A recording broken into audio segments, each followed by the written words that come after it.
Lenore. Look at her. Hey, Lenore. She's just sitting next to me so ladylike. And she's so well behaved and pretty. Oh my god, you're leaning into me. Why? She's leaning into me. Look at this. Leaning into me like with her weight. Oh my god.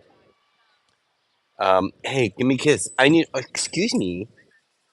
All right, sorry, Smokes. Stay there. Thanks, bud. I need a smooch. Ah. This is my favorite. Good morning. Good morning. Good morning. Mwah. Good morning. Hello. Hello. Oh, this is the best. Look at this gorgeous day. Um, in the park. Look at the skies. Some clouds, not too much, but lovely. Um, Sort of a breeze. It's about 68, 69 degrees. 69! And bright and clear. It's very bright and clear. Let me just give you a little. This is what I'm seeing from my little perch up here.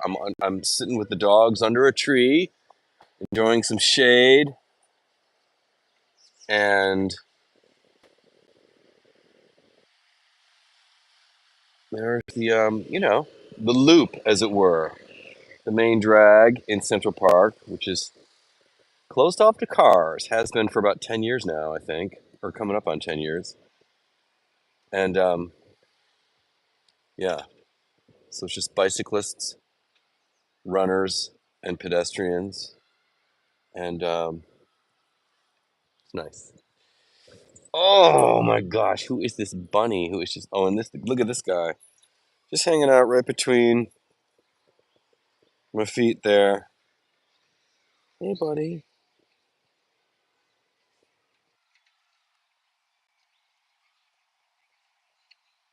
Richard Sheehan. Is that my brother in law, Richard Sheehan? Hey, hey. So, let's see. Good morning from the West Sacramento, California. Thank you, Richard Katz. How delightful to be sitting that close to a tree without being overwhelmed by cicadas. Yes. Um, it's actually TT. Oh, uh, yes, Tim. Really good weather. Good girl. Hi, baby. Oh my God. Good kiss. I would like a kiss, please. I would like a kiss, please. I would like a kiss, please. All right. So anyway, beautiful day. Much work to do, and I'm having an eye exam just to get an update on my prescript. But I thought it was high time. It's been a couple years, so I'm just gonna go get my eyes examined at around 1 o'clock. Um, what else can I tell you? Nothing. I just have to write and make some content. That's what I'm doing today. Thinking about my own schedule for my own content. Again, I think about this every day, and I can never lock it down because I always doubt myself and step back and go, "Oh, no, that's not the right way." But should it be the podcast? Should it be every Wednesday? And should the newsletter slash blog post be every Friday? You know, including stuff for the weekend because I love a weekend, right? With watching and listening and reading recommendations. Plus, I also like to, of course, include articles that I've enjoyed and stumbled upon that I want to share with everybody else that I think other people might find worthwhile. The whole point is to add value. Like, what value am I bringing? Um, on the other side of the news, I just got one of my nieces is coming to New York for the summer, which is exciting, at least for the summer. So we'll see if she wants to stay longer, if she gets some good work. And so I'm going to try to hook her up with some gainful opportunities. And we'll see how that goes.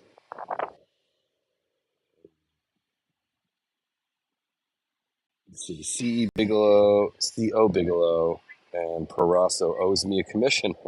So you bought the shave cream. It's good, isn't it? I used it this morning. I love that. I love that stuff. It's the best shave cream.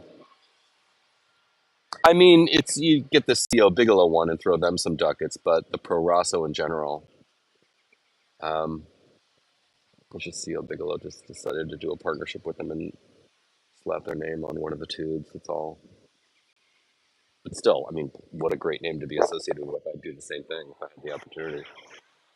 Roscoe makes the best shave cream I have ever used. Seattle in the house. What a nice setup today with the dogs. Yeah, this is how it is. Little Smoky boy. My little bear. My little bear. My little boy. Oh, hello, hello. Oh, hello, hello. He's such an old man now. Look at him. And the younger sister is she's so crazy. Hey, baby girl, can I have a kiss? No, I'll get those later. And are they eating? Yes, thanks for asking. Yeah, Lenore ate. She has been eating. The ticket, because I don't like to go all the way frozen raw, they eat the frozen raw and kibble like half and half. Like right now, at home, as I speak, their frozen raw patties are in their respective steel bowls, thawing. And so by the time we get home, it's going to be all thawed out. Excuse me. Wow. And then we're going to add the kibble and stir that in and whip it up. It's sort of like the consistency of like ground beef or like a tuna salad. It's kind of got that consistency to it. So it's like half the kibble, half the frozen raw because they like it.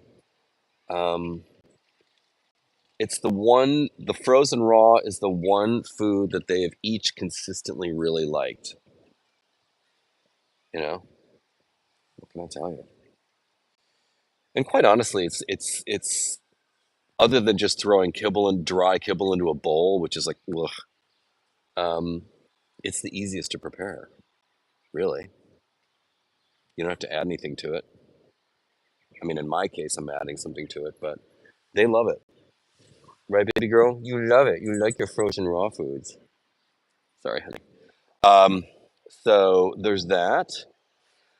Uh, what's coming out this week? Today is this the 10th, right? So this week, Bratz, um, the documentary on the Brat Pack, directed by Andrew McCarthy. So looking forward to that. Something else coming out this week that I can't remember. Oh, Griffin Dunn's memoir. Really looking forward to that. I think that comes out on the 13th. Um, check out. Thank you, Trudy Cooley. Yeah, Griffin Dunn's memoir. That's the other thing I keep forgetting that I'm looking forward to in media this week. Griffin Dunn's memoir. I am going to read that probably in like one sitting. I love Griffin Dunn. I think he's like, I don't know. I've always thought Griffin was like super sexy, shamelessly heterosexual. I've met him a couple of times. Delightful, smart. My cousin Catherine did a TV show with him. I love Dick. They were husband and wife. That was a good show. Um, but I just think the world of Griffin, and what a family story. I admired his father very much too, but not an easy man. Like what not an that but that's not an uncommon dynamic between parents and children. So um, yeah, Griffin. So check after it's Friday, the Friday Club or the Friday Night Club or something like that. The word Friday is in the title of Griffin's memoir and what happened to his father. I would really recommend for all of you. I highly recommend. Uh, I will put this. Lenore, stop it. All right, Lenore, stop it. She's so twitchy. Gonna give me rope burn, girl. I saw it coming. Hi guys. Um, she like goes after a dog that's like bigger than her. She feels threatened. Relax, okay? You're prettier. Whatever. Um, what was I gonna say? So, and then I'll leave you. Oh yeah, we're at 10 minutes. Dominic Dunn, as many of you will know, was a great chronicler of like sort of white collar crime or like crime by people of privilege. Uh, very famously covered the O.J. Simpson trial. Dominic Dunn's monthly dispatch in Vanity Fair from the courtroom during the O.J. trial was like, that was required reading in his assessment because of what he had himself. Gisela, thank you very much. Because of what Dominic himself had gone through with his daughter, Griffin's sister, Dominique. For those of you who don't know, Dominique Dunn, uh, Griffin's son, or Griffin's sister, Dominic's daughter, was murdered by her boyfriend, a guy named John Sweeney. I grew up with a guy named John Sweeney, no relation. Um, she was murdered by him, and he only served, I think, 2.5 years. A real miscarriage of justice, quite frankly, and it's gross. Um, she was in Poltergeist. That was Dominique's greatest hit, as it were. She was an actress, pretty, smart, everything ahead of her, young. I think she was like 22. Um, and Dominic wrote his first piece for Vanity Fair. Tina Brown got him to write about it and write about the trial. And it's a long read, worth every word. Like, go find it on Vanity Fair. I'll put a link up to it in my newsletter this week. Um, Dominic writes in detail about what happened. I can't imagine how hard that would have been for a father to write that about his daughter, about what happened, the murder itself, what happened at the hospital because she was in a, coma for a few days, but brain dead, basically. Horrible. Um, yeah, it's a lot. I can only imagine. Anyway, but it's great reading. It's a good story by Dominic Dunn in Vanity Fair. I believe it was published. He was murdered in '82. I think his piece was published like maybe the same year or a year later. I don't remember the timelines exactly, but it's worth a read. Anyway, on that happy note, oh, sorry. Um, look out for Griffin's book. It's coming out this week. And with that, I leave you, and I will talk to you guys tomorrow. Thanks for tuning in.